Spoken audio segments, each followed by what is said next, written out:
Hey everybody, welcome to a brand new video. So to begin with, happy Friday! If you're watching this video today, I wish you a great Friday. And if you're watching this on a different day, well, I hope you're having a terrific day. Today I'm going to be talking about what in my opinion is by far the best, most affordable camera for stills and for video. Yeah, I'm in love with this camera and it's well under $1,000. So let's get into it.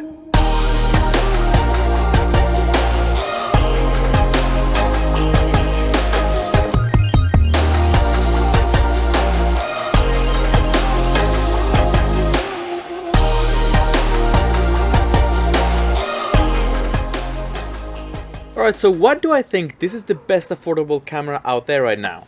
So by no means this is a scientific review, this is based on the experience I've had with the camera and with other similar cameras. So to begin with, let's start with a video. So for me a selling point is the fact that it's got great 4K video. So as you can see, this is the camera, this is the A6300 and this is the A7. So you can see the difference between this one and this one. Even if at the end you decide to export your video at 4K or you want to downsize it to 1080, this is going to make a great crispy video. Also, for those really smooth slow motion shots, this camera has 120 frames per second shooting at 1080. Also, something very important about this camera is the fact that it does have several S-Log options that we can use later for color grading.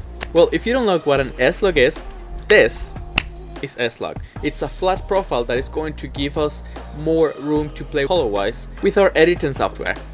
So I've had this camera probably for around 3 or 4 months now, and I have to say, like, something that I find really cool is the fact that you can change between modes very easily.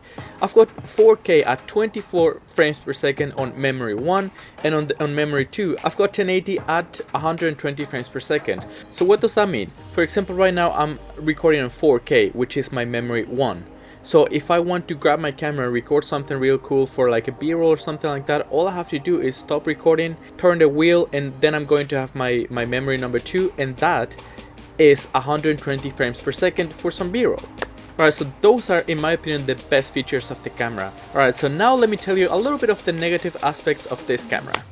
Alright, so something that's a huge bummer for me is the fact that there is no image stabilization within the camera itself, which means that if we're using, for example, a Canon lens or like a Pentax lens or something like that, we are going to get shaky results. Also, if we talk about money, this particular camera comes like around between $800 and $1,000, but the lenses definitely do not come cheap. And that's something to take into mind. If we want to work with Sony lenses, that's going to be a little bit on the pricey side.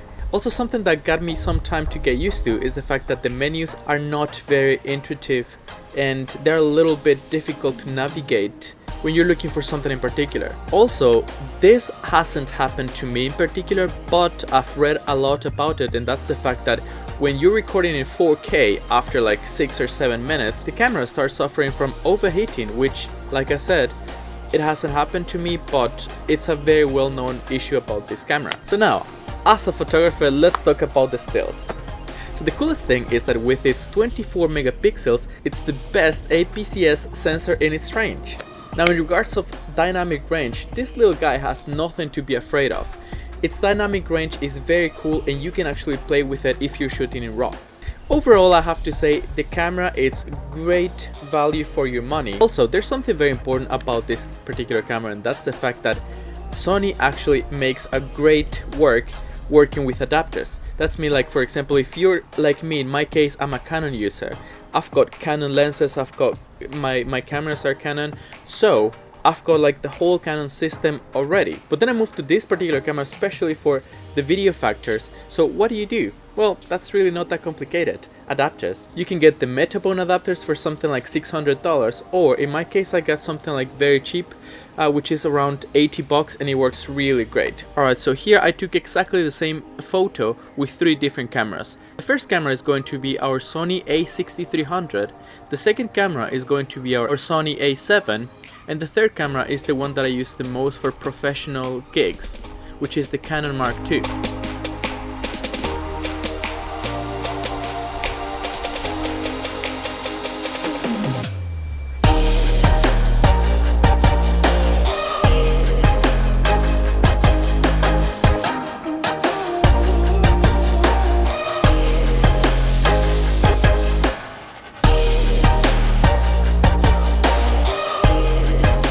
Alright, so those are my opinions about this great camera. Again, this is by no means a scientific comparison nor a scientific review about it. This is based on the experience I've had with the camera, which in my opinion is more important than what I read or what I hear about it. So if you're considering to take photography a little bit more serious, this camera makes a strong case to be your first buy. Or even if you're a photographer or a videographer and you're just looking to change or maybe have a B camera, this is a great camera that you can get under a really low budget. So if you like this video, make sure you go bananas on that like button. Subscribe if you haven't, because I've been putting a lot of really cool content lately and it's going to keep coming. This is Jeff and I'll see you next time.